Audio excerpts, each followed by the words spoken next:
Hello and welcome to Projector at the London Film Festival, and on this episode, Barry Keoghan has an unforgettable summer that takes a dark turn when he visits Saltburn.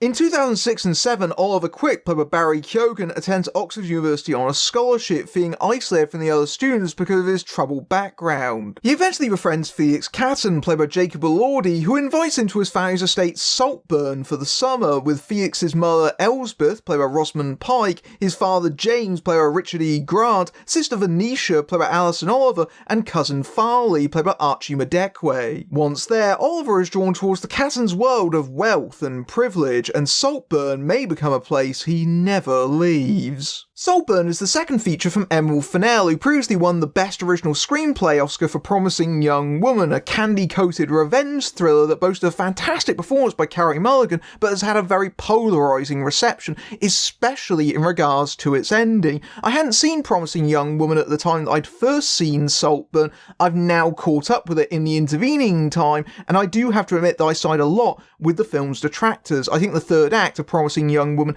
is an absolute mess. With Saltburn, Fennell points her satire at the British upper classes, and to some degree to herself. Fennell does come from a quite wealthy background, so she knows this world and she knows how to skewer it, but also the very specific saying of 2006-2007 at Oxford University, that's roughly around the time that Fennell herself would have passed through that uni's doors. So there is a degree of accuracy incorporated into the screenplay, and at first glance Saltburn seems like an eat the rich movie, the kind that we've had a lot since Parasite, something like Triangle of Sadness or The Menu.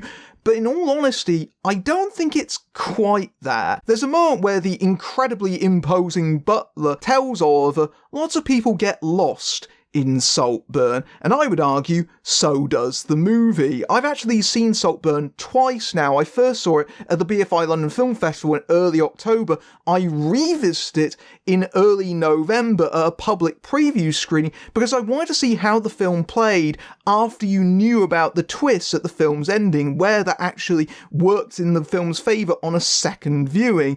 And having seen the movie a second time, I can now safely confirm, yeah, it's a bit of a mess. Saltburn is arguably at its best in its early scenes at Oxford University, which feel very astutely observed, especially in terms of the class dynamic. Oliver steps into his halls of residence and immediately he feels like an outsider. He's surrounded by other students that are meeting up with their friends, and that's because they already know each other, because they all come from rich and wealthy backgrounds. For many of these families, going to Oxford is a rite of passage that every generation goes through. Not so for Oliver's family. Oliver has come in on a scholarship. Oliver does not come from a privileged background. In fact, he's endured a lot of hardship. Oliver says that his mother is a drug addict and his dad dies early on in the movie, which is the action that inspires Felix to invite him to Saltburn in the first place. And Oliver struggles to make any kind of friends. He's awkward, he's nerdy, he's the only person in his English class that has bothered to read the entire reading list over the summer, which astonishes his professor, played by Reece Shearsmith.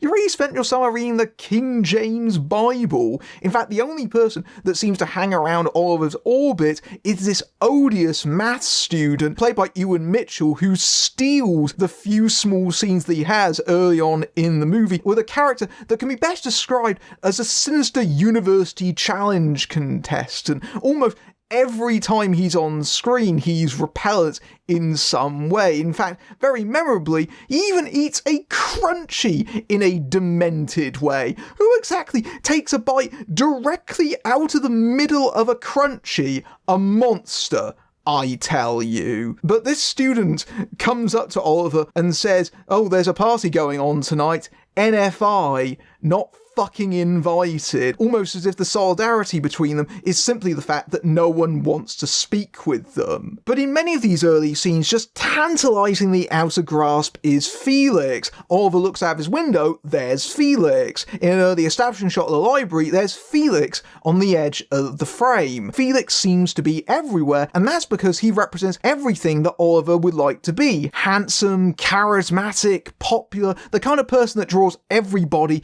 into his orbit, but also a passage into a world that Oliver has not been able to access just yet. The movie primes us for this with its pre-title sequence with a montage of Felix as Oliver admits that I loved him, and it establishes Saltburn as being a story of lust for Felix. There is a huge vein of homoeroticism, this kind of desire for Felix that eventually manages to manifest when Oliver manages to finally meet up with Felix in a chance encounter when his bike breaks down and he swaps over with Oliver to get to his class. And so that becomes the instigating interaction between the two that begins their relationship. And Jacob Elordi is perfectly cast as Felix. I do have to admit that before this, I wasn't really familiar with Elordi because Euphoria and The Kissing Booth aren't really aimed at me, so this was a great first impression. The Australian actor has a near pitch perfect British accent, which is fantastic for the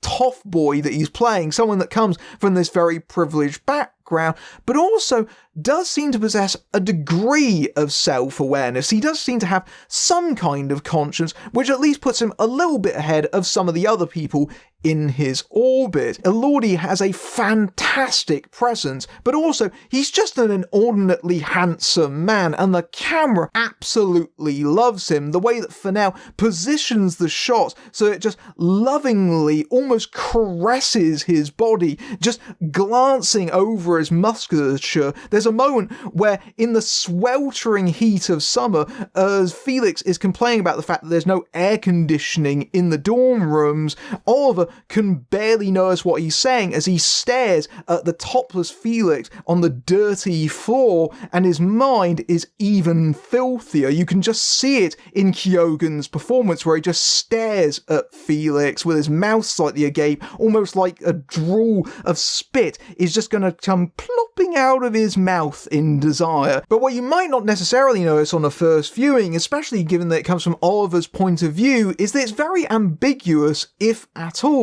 how much Oliver's barely concealed attraction towards Felix is actually reciprocated by him. I'm not even certain that Felix actually knows about it, or that he's even of that orientation. We often see Felix using his desirability to pick up women for a quick one-night stand, and often Oliver is sitting watching on the sidelines with barely concealed jealousy, wishing that that was him. And so that casts certain elements of the story in doubt, and there are certainly details about Saltburn that are meant to be question marks, even by the end of the movie. Barry Keoghan has made a name for himself playing misfits, oddballs and thugs, and Oliver Quick might be one of his strangest characters yet. In the early scenes at Oxford, he's especially gawky, but then when he reaches Saltburn, Oliver starts a quite radical transformation. As he begins to evolve to his environment, he starts to really change as a character. Oliver at times seems quite passive, especially because he's almost unfalteringly polite to an almost grating degree, but you realise at certain moments that's actually somewhat affected. But there are other moments where that mask seems to slip somewhat, and Oliver is quite sharply perceptive, and there's something quite uncertain about his character, and that becomes increasingly clear over the course of the movie. And Keoghan is one of those actors that is deeply committed. You watch Saltburn and you know that Keoghan is an actor that will follow the material whatever it asks of him. There are several moments where Keoghan just has to just get all of his kit off. There are several scenes of full frontal nudity. Saltburn are some very strange things of Keoghan, things that other actors might have some hesitation about, but Keoghan seemingly does not. He doesn't seem to have any kind of squeamishness or shame about the role. He just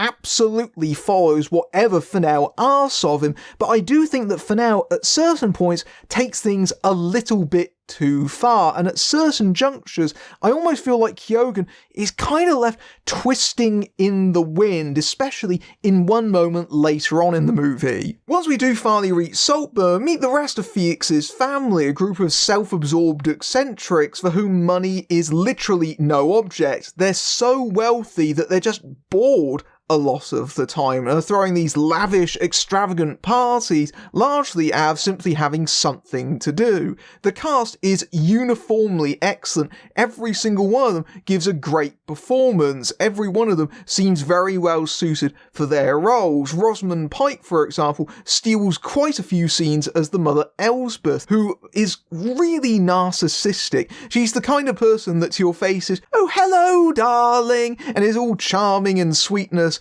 and then immediately the second you leave the room, she's talking about you behind your back. And there are several moments where Pike is delivered some great one-liners that are just absolutely hysterical, especially one moment where she claims, oh, just very humbly, well, that song wasn't based on me, which got an absolutely enormous laugh in both screenings that I attended. Pike is brilliant. Richard E. Grant is actually somewhat underutilised as the father James. His character is just completely spaced out. He seems to be in totally his own world, but Grant does secure some laughs, especially when the camera cuts to his character for a reaction just for a moment, and Grant knows how to sell that kind of stuff, or kind of lovey dialogue like, "Oh my goodness, it's so hot, it's hotter than Barbados, I better call up the gardener to check on the hydrangeas," and there's a little gag where he's really determined to dress in a suit of armour for the costume party, just very excited about it.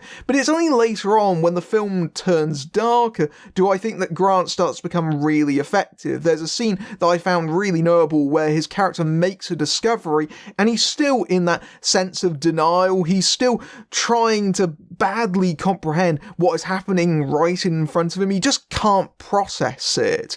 And I feel like some of Grant's recent performances have crept in some elements of his own off-screen loss, and that has made them quite poignant. And that moment in Saltburn I actually found surprisingly emotionally affecting. By far the biggest newcomer in the cast is Alison Oliver, who is actually making her film debut with this movie, but you'd never know it because she easily stands with the rest of the cast. She's fantastic. She plays the sister Venetia, who is very much the temptress of the family. She's the one that's always trying to seduce the various friends that Felix brings back to Saltburn, and as a result, they get kicked out for good because Felix doesn't take too kindly to people making with his sister. But nevertheless, she enjoys projecting this image of being a sexual being, and that's because underneath it all, she is a very fragile person. She's very vulnerable. She's especially insecure about her own body and appearance, especially because she has an eating disorder, which is commented on very bluntly by several characters. And so Oliver has to play in various scenes either the femme fatale or this very damaged young woman, sometimes within the same scene, especially in the power plays that she has with Barry Keoghan. There are several key scenes between these two characters, and the final one in particular, her final scene in the movie in general, is absolutely fantastic. It is a big scene for her. She has this major speech talking about Oliver as a character, and it's by far one of the most memorable scenes in the movie. I was very impressed with her performance, and even more so when I realised that she was actually doing an accent throughout the entire movie, because she is in fact Irish in real life. I could not tell, but Oliver is really one to look out for on the basis of this movie. She is very, very impressive. There's also Archie Madekwe as American cousin Farley, who is living off the estate, and as soon as Oliver turns up, he sees an immediate threat to himself and sees him as his nemesis and seeks to get rid of Oliver as quickly as possible, often making sniping asides the entire time and trying to remind him that he doesn't belong here. He's a really snarky, conniving little git, the kind of character that you love to hate, and Madekwe is really great at playing just this really nasty, underhanded character. He's the kind of person that, when on karaoke, encourages Oliver unwittingly to sing in a version of Pet Shop Boys' Rent, just to really make everyone exceptionally uncomfortable, most of all Oliver. Madekwe, who recently appeared in Gran Turismo, when I reviewed that movie, I did wonder if it was the script's fault that he wasn't very good in that movie, and I think the answer is very much clear in Saltburn. He is more interesting in any given scene in Saltburn than anything he does in the entirety of Gran Turismo, where he played the main character. I think it just shows that Madekwe can actually thrive when given the right material. Lastly, there's Carey Mulligan as Elsbeth's friend Pamela, who is staying at Saltburn while hiding from a Russian boyfriend that probably wants to have her killed. And Mulligan is largely an extended cameo in this movie. It's a thank you for the role in Promising Young Woman, but she gets 3 or 4 scenes to be quite memorable, especially because the central gag with this character is that all the rest of the family desperately want her to leave. They're all saying to her face, "Oh no, stay as long as you like, you're no burden whatsoever." But whenever she mentions about moving somewhere else, they're on tenterhooks like, "Where are you going? Can you leave immediately?" And so you have that kind of unspoken tension running all throughout these scenes where Mulligan appears, just this obvious discomfort, especially because the family clearly think that Pamela has taken advantage of their kindness just a little bit too much, that she's just kind of outstaying her welcome somewhat. It's a good example of just how fickle they are here at Saltburn, something that Oliver quickly realises. It shows the strengths of Fennell as a writer. I think that her greatest strength in particular is dialogue. It just burns with this kind of biting, acerbic wit. I think that the comedy that she writes in the movie is really strong. But there's one character I haven't mentioned yet, and that's Saltburn itself. It looms large over the entire movie. Once we arrive there, we very rarely leave it for the rest of the running time, and that's deliberate, because once you get a taste of Saltburn, that wealth, that privilege, you don't want anything else. Saltburn exists in a world unto itself. What happens outside of Saltburn no longer matters. And if there is a problem within Saltburn, it very quickly gets swept under the carpet. Any guests that fall foul of the rules are unceremoniously exited and are never spoken of again. They just pretend like there was no problem in the first place. Oliver's fixation moves from less about Felix and more into a broader one of Saltburn once he arrives there. The location exudes this really gothic quality. You can see this especially in the cinematography, which is one of the ways that Fennell has levelled up after Promising Young Woman. Saltburn has a very strong visual look about it. There's a lot of moments that use the natural light blasting in through those massive windows and having the stark contrast with the dark rooms. There's something quite sinister about Saltburn, especially because it has such a massive sprawling layout. We see that in the moment where Felix is guiding around Oliver for the very first time, while he's pointing out dead relies, dead relies, dead relies. It feels like a labyrinth, especially those spiral staircases, which are often shot directly upwards or directly downwards to make them look especially twisting and winding. It's a visual cue that the movie is trying to wrong foot you, that Fennell is trying to lead you down the wrong path, and to further reinforce this, there's actually a maze in the garden. But it's around the midway point where Saltburn starts to falter. I think once the film moves away from Felix being Oliver's central point of attraction is where it starts to lose direction. It seems a bit aimless and rudderless. It starts going down various different avenues, but not really committing to anything, and a lot of the early energy starts to dissipate. And I think Fennell was aware of this, because it's around this point that she starts inserting in these provocative shock scenes that you might have heard about. There are several scenes,